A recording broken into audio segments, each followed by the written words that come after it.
and fakie in a run unless you're confident, and he's confident. Foot jam nose pick to fakie off the bridge.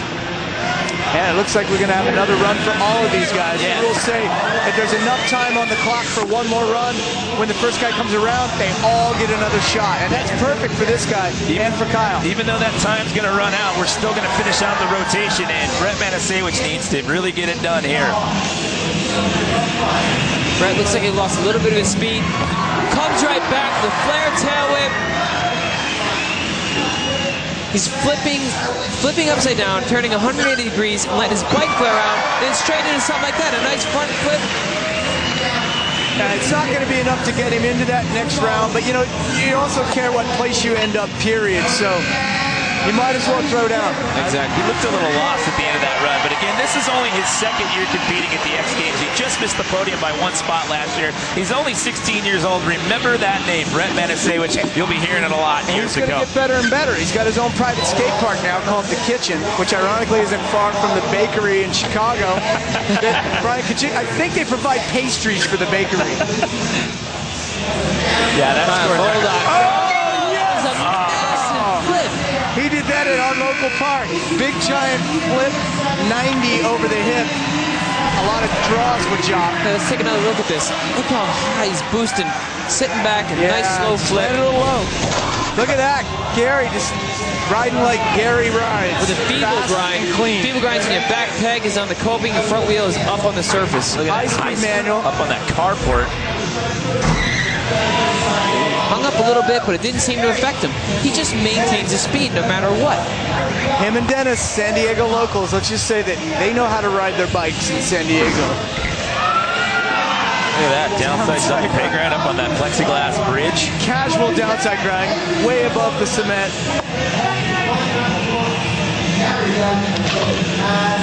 He's using that ski jump a little different than everybody else too. A unique line there.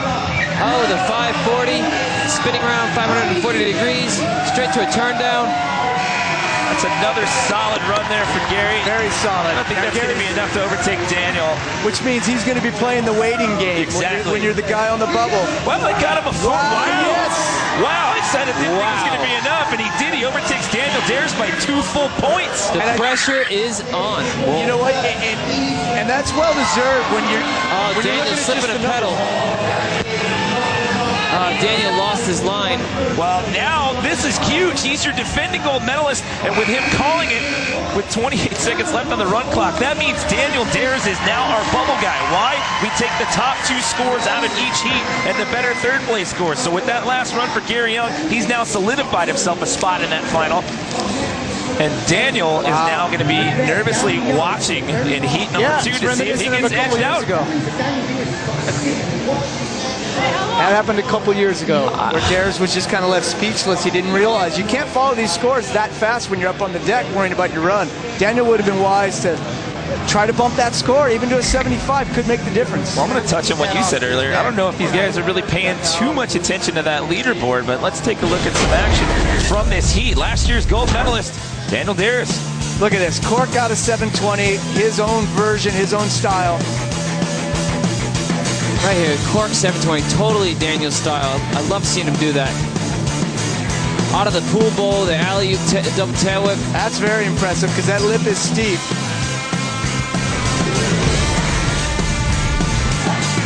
And this guy just kills it. This is one of my favorite tricks. Foot jam nose pick to fakie. Fakie meaning you're coming back and backwards. And could you do that flip any cleaner? And then, hey, maybe I'll do it up on that bridge while I'm at it. Yeah. Dennis Anderson showing people how to be carefree and tear it up at the same time. Coming in fakie on a big ramp like that, coming backwards with all that speed is so challenging. Wow, big pocket tail whip. Well, the big shocker right now is last year's defending gold medalist. He is sitting on the bubble spot. That is heat 1 in the books. Keep in mind, we've still got another heat of 5 riders left to go. Remember, we're taking the top 2 with the better third place score. More BMX Park Final when we come back to X Games 17.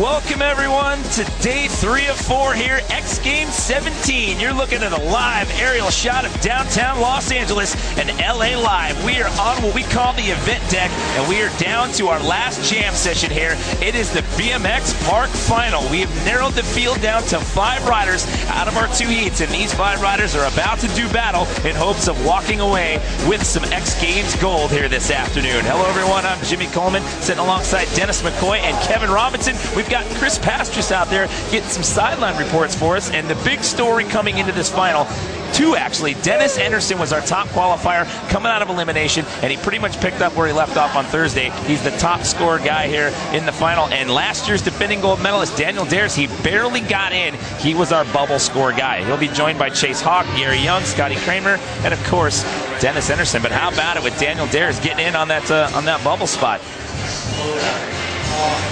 It barely got it done. I mean, it came down. We take the top two scores out of each heat and the better third place score. So he was kind of nervously eyeing that one up in heat 1, but he got in. It was so impressive how much they came out swinging in the qualifiers. You know, they're showing that you can pull no stops. You're here. You're at the X Games. You better be coming here to win.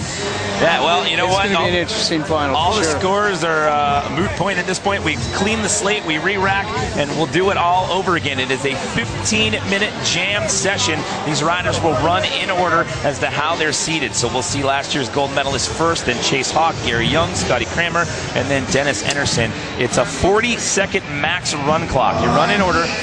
Ride to you fall or until 40 seconds has elapsed. The best possible score you can earn is a 50. It's the 2 best run scores total together that'll hopefully have you on that podium here for X Games 17. And here we go. We are in. Started off with last year's gold medalist. This is Daniel Dares. Daniel with a big double tail whip coming out swinging out of the pool bowl. And big was the key point. He seemed to hit that with a little more speed and boost it a little higher. And that'll help you maintain your speed to the rest of your run. Oh, man! Double tail whip straight into the flare. He wasn't lying. He's saving some for the finals. Save some energy, save some of his big tricks. You know, and you also got to consider the wow factor. You know, you come out, you kind of hold back a little bit, then you come out for your finals run with energy like this. Oh! 7 over the gap. That's a solid run. Daniel Dares has made his mark. Did he take his hands off on that? It looked like he got his hands off. He is here to compete. Oh, it looked like one of them came off. And right out there right now, Chase Hawk, he's just going to attack this thing at high speed. What a massive line. Now, we talked about this in the elimination rounds. Some of these guys have a big arsenal of tricks, and then again, a guy like Chase here, he's known for his style and his flow, and that's obviously paying off for him because here he is in the final. Chuck no-hander up into the ski jump, pumps around the bowl corners and gets some more speed.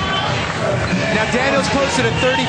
That's a solid score, but it's far from the 40 that some of the guys were posting in earlier rounds. So huge alley-oop.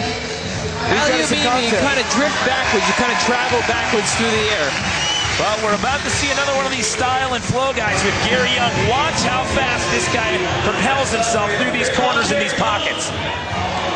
Nice bar transfer in. That's a cool line. That is a very cool line. A peg grind right into the transfer off the carport.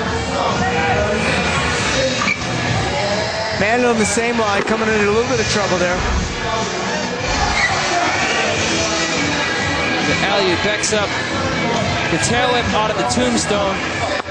Gary's looking like he's lost a lot of his speed. Yeah, this isn't his best, but downside peg grind. Gary have to call it. Hey, it's a 4-run format. If you're going to fall, he was falling on a run that wasn't quite up to his standards to begin with, so. And he still has 3 runs left. He's got time. Gary has the energy to come back out and maintain the same energy level. Yeah, the key factor, it's your best 2 runs, and with 12 and a half to go on the clock, plenty of time left. And here you go with Scotty Kramer. Scotty, the double tail whip transfer up onto the carport. Wow, look at big transfer line. Look at the speed that he's maintaining. He's definitely up the ante with his intensity from what we saw out of Heat 1 from him. And that was a big trick. Backflip tail whip into the pump up.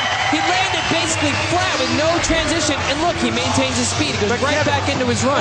The impressive thing to me was what he did before the whip flip. He did a high-speed bar spin, bunny hopping into that bowl. That's fast, and it's a it's a gnarly tight landing. To hit that as clean as he did and go right into this. Look at that.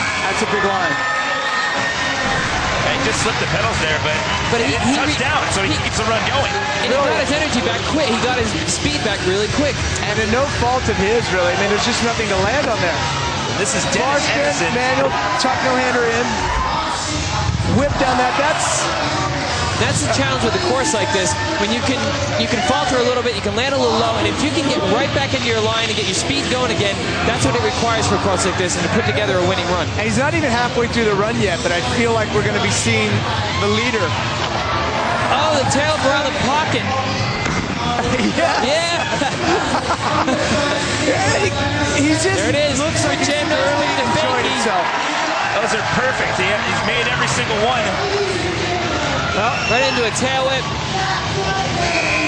Looks like full pole, uses all his time right to the buzzer. He's going to be the leader there, and he's led from Gary Young showing the appreciation of a good run from Dennis. Well, the best possible run score you can get is a 50. He gets a 40, so he's picking up right where he left off from round one. I want to know how everybody thinks about this contest. Tweet us at X Games or tweet me at KRobBMX. No-handed 3 down the ski jump. No foot can the late whip. Wow! That's one of the bigger tricks. Out of the pool bowl, a steep transition. Man, and a huge 720. He's halfway through. Daniel so far, his theory is working. Well, he had a little bit of a scare being on the bubble going into this, and he says, you know what, I'm not wasting any time this time around. He wants another gold medal. Look, out of the pool ball, the big alley-oop, double tail whip, out of that steep transition. That is such a challenge. That's going to be a big score.